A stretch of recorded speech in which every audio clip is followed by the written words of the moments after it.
What's up, guys? JP back with review number 25 in my 12th annual 31 Days of Horror series from last year. We're finishing up. The film I decided to review today is Lucio Fulci's The Beyond from the year 1981. Now, The Beyond is a film that I remember seeing for the first time and not being too high on it. It's definitely grown on me over the years. I actually got a chance to watch it at the drive-in, which was a really cool experience.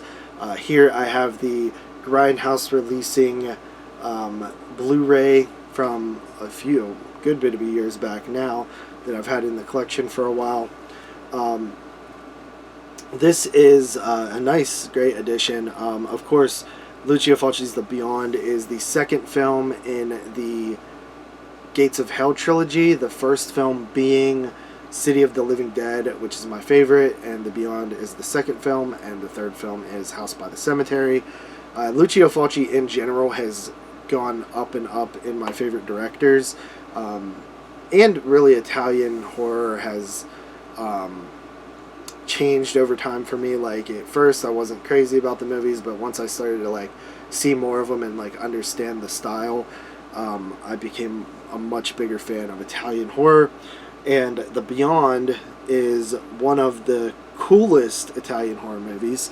So it basically follows, it opens up back in the day. I forget what year it is, but it's in Louisiana, and they are basically, the town is hunting down this warlock and stuff in this old house or this building, and basically, trying to stop him.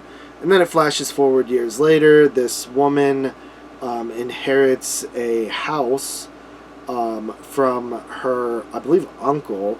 It's actually a hotel, but it looks like a house from what we see of it. And this thing is crazy. It's dilapidated. The basement is underwater practically. There's holes in the walls. It's just falling apart, man.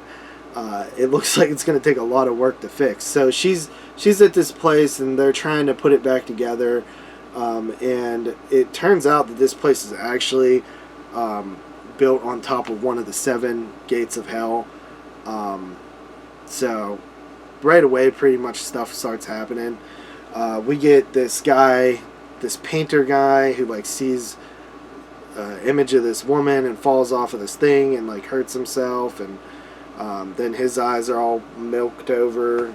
And then there's this other guy who is down in, he's like a plumber, and he's down in the basement, and this hand comes out of the wall and tears his eyeball out.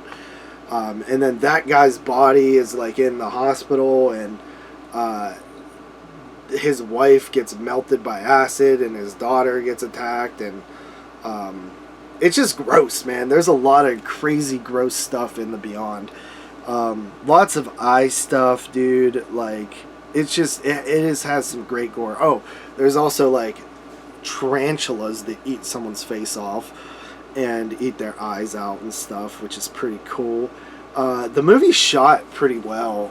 There's good atmosphere in this film, especially watching it at the drive-in. Outside, just the wind blowing lightly and stuff like that, and just the darkness. It was just a good vibe. And this film definitely has a lot of style and gore and not a whole lot of plot. There is some plot there, and it all sort of ties up in the ending and stuff. But speaking of endings, it has a really cool ending too. It just looks great. The set design, what's actually happening, and then the music behind all that. It's so eerie. And the whole movie is very eerie. It just feels like anything can happen at any time. It hops around between people, between different characters that we're just introduced to, and they get killed off and stuff. But it becomes a zombie film as well, and it's just cool. There's lots of gore in it. Looks good, sounds good.